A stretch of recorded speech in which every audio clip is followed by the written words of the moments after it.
All right. 6-women tag match of the Riot Squad versus Sasha, Bayley, and Ember Moon. I could go ahead and go into descriptions about the match. The match itself was no different than any other 6-women tag that we've seen, other than people getting distracted, wacky stuff going on the outside. Sasha goes after one of them, getting up to the apron. Ruby Wyatt rolls up Sasha for the win. But that's the thing. Sasha got rolled up for the win. After that, Bayley gets in the ring and goes full on nuts. Yeah!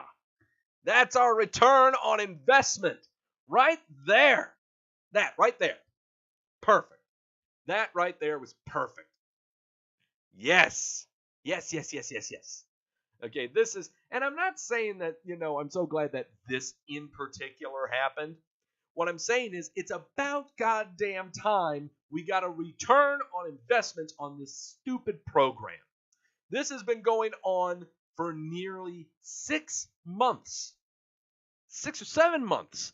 This is a program going on that lasted through WrestleMania, has had no resolution, no nothing. And we finally get the return. All right.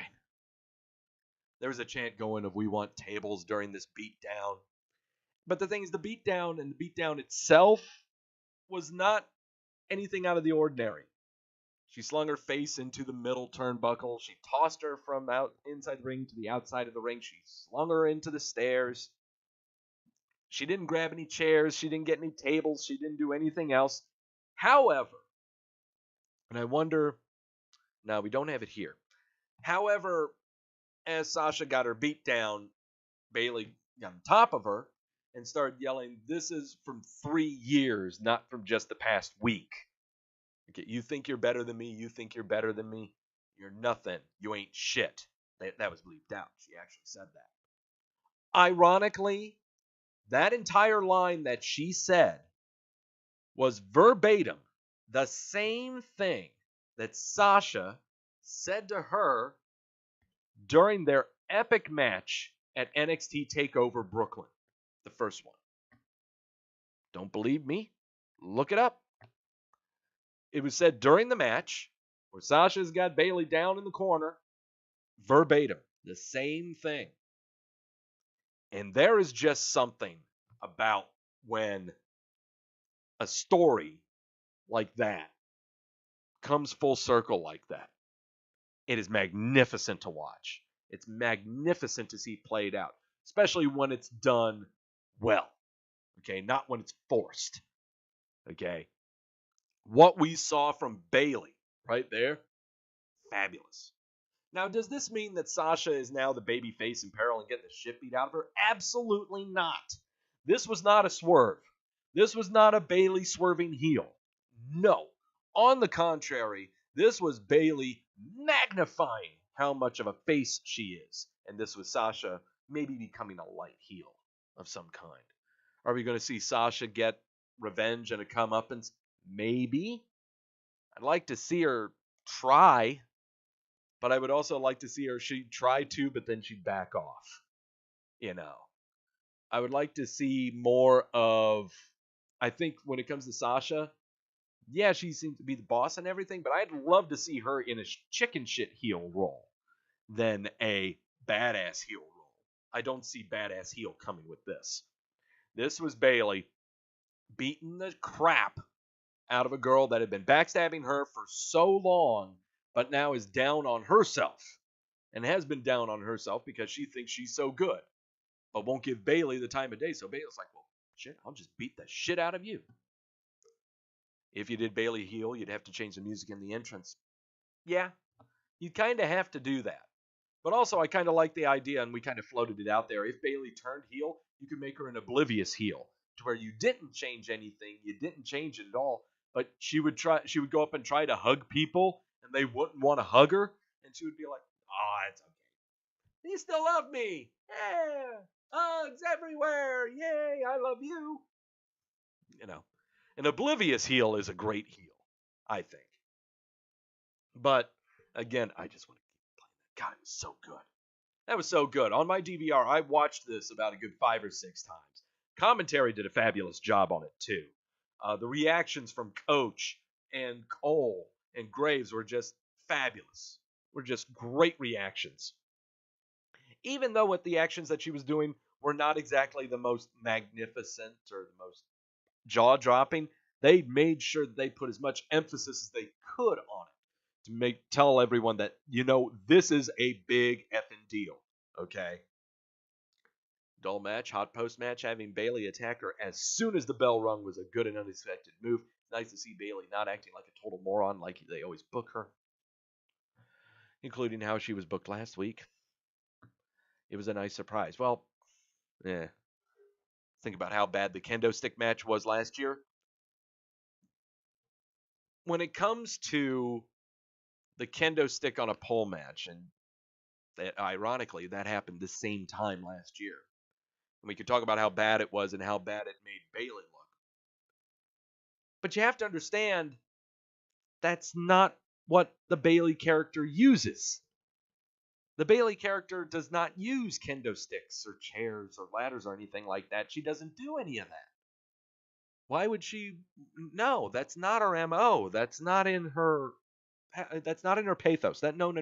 That doesn't make sense. So the reason they had that match was to show how brutal Bliss was in keeping the championship, not in downgrading the Bayley character. That was really just to show that the Bayley character could not go as far as Bliss to keep the title. But it takes a certain thing to turn the switch on the Bayley character to make her get ruthless, to get aggressive. What does it take? It takes friendship and backstabbing and investment that you placed into someone, and it backfires, and you don't get a return on that. That's what it takes to get this. Okay? It just doesn't come out like, okay, you're going to be a kendo stick on a pole match. Well, no. This is what did it. It's called character development. Is what it is. It's called character development. And it's a great job of character development. So many years, for like the past year. For the past year and a half. We heard people decrying that Bayley should not have come to the WWE main roster. That she was taking up space. They didn't have anything for her. They didn't know what to do with her. She was supposed to be the John Cena of the women's division. She was supposed to be this, supposed to be that. But she's not this. She's blah, blah, blah, blah, blah, blah, blah, blah. Howdy there, Jamel. But I loved all the arguments and complaints that people had about Bayley for the past year. Now, they were saying that WWE had nothing for her. No, she's bad character. She's bad fit. She was supposed to be this, supposed to be that. This is what you get with investment in a program, an investment in a storyline. Not talking about just the stuff in the ring, okay? Not talking about the moves, not talking about the counter moves, not talking about putting on 15-minute to half-hour long to 1 hour long Iron Man match, epic matches. That has nothing to do with this conversation. What this conversation is about when it comes to Bayley as a character actor is what happened here. This is what she's good at. Okay? This is the first time you cared about anything related to Bayley in almost a year? Well, yeah. Most of the case with everyone, including me. The one thing I was hating right now is that we were not getting a return on this damn program that's been going on for 6 to 7 months. Okay? Of this passive, aggressive, awkward friendship. And it finally boiled over. And it was great. I doubted she could pull off being mean as shit. No. This is not turning her heel. She's not going to be some badass heel. She's not going to be mean as shit. No. She's just going to be mean to this person. Okay? But it's great. And it's a great payoff for the character. It's great build-up for the character. Do you not think that Bayley's probably going to get back in line to go after the women's title? Probably. Will Sasha be there to cut her off and have another program? You're damn right. You're damn right. This is now the Kevin Owens, Sami Zayn of the women's division. Best way to put it. This is the Owens Zayn of the women's division. And we finally have it now. We finally have it now. It's built up. We've got it. Now it's time to get the matches out of it. Now it's time to get the promos out of it. And now it's time to get that build till we finally get a resolution out of this. It took us 7 months to get the return on investment. Lord knows how long it's going to be until we see a resolution to the investment when we get our full return from it. Am I going to make some predictions on that? God, absolutely not. I can't. All that I can tell you is there is a Hell in a Cell pay-per-view. That's what I would put my Final Conflict on. I would put those two in Hell in a Cell. No title involved. That makes it even better. With not having the title involved makes it great. Because you're solely concentrated on the vile hatred that these two would have on each other. That's my 2 cents. If it doesn't happen, it doesn't happen. That's fine. That's fine. All I know is I'm just glad we finally got the return on this godforsaken, passive program.